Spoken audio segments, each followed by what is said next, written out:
সহজ কাজটায় একটু রোমাঞ্চযুক্ত না করলে কি আর হয়, তাই তো শেষ ওভারে বাংলাদেশ শ্রীলঙ্কাকে একটু জয়ের সুবাতাসে স্পর্শ দিতে চাইল। 1 রানের দূরত্বে ম্যাচ জমে ক্ষীর, খাল কেটে কুমির আনা বাংলা প্রবাদের জলজান্ত উদাহরণ যেন শ্রীলঙ্কা।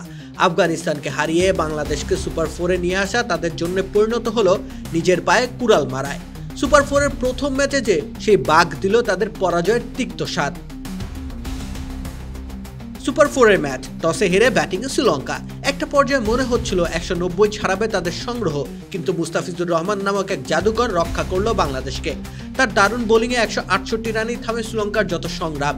শুরুতে পাথুম নিসাঙ্কা, কুশল মেন্ডিস, মাঝে দাসুন সানাকা বাংলাদেশকে ম্যাচ থেকে ছিটকে ফেলার আপ্রাণ চেষ্টাই চালিয়েছে।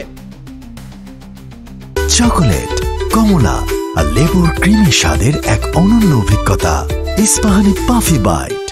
সানাকার 173 স্ট্রাইক রেটে 64 রানই বরং সংগ্রহকে বড় করেছে। জবাব দিতে নিয়ে দুর্দশার পুনরাবৃত্তি ঘটালেন তানজিদ তামিম, কিন্তু সাইফ হাসান বনে গেলেন সুদৃঢ় দেয়াল। এরপর সেই দেয়ালের উপর দাঁড়িয়ে আনন্দ নৃত্যে তাওহিদ হৃদয় জানান দিলেন তিনি ফিরছেন। এই দুইজনের 50 বাংলাদেশের জয়ের সম্ভাবনা প্রবল করেছে, কিন্তু দুইজনের কেউই শেষ অবধি ম্যাচ শেষ করে আসতে পারেননি। আর সেখানেই বরং জমে ওঠে ম্যাচ। শেষ ওভারে টাইগারদের জয়ের জন্য প্রয়োজন ছিল 5 রান। জাকের আলী অনিক প্রথম বলে 4 হাঁকিয়ে সংগ্রহ সমান করেন। জয় তুলে নিতে 5 বলে দরকার 1 রান।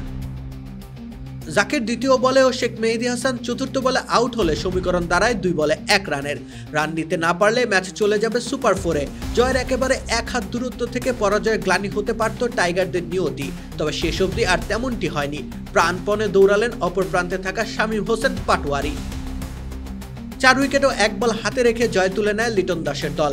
চারিত আসালাঙ্কা ও তার দল তখন নিশ্চয়ই ভাবতে কাহিল, খাল কেটে কি তবে বাঘ নিয়ে এলাম? রাকিব হোসেন রুম্মান, খেলা 71।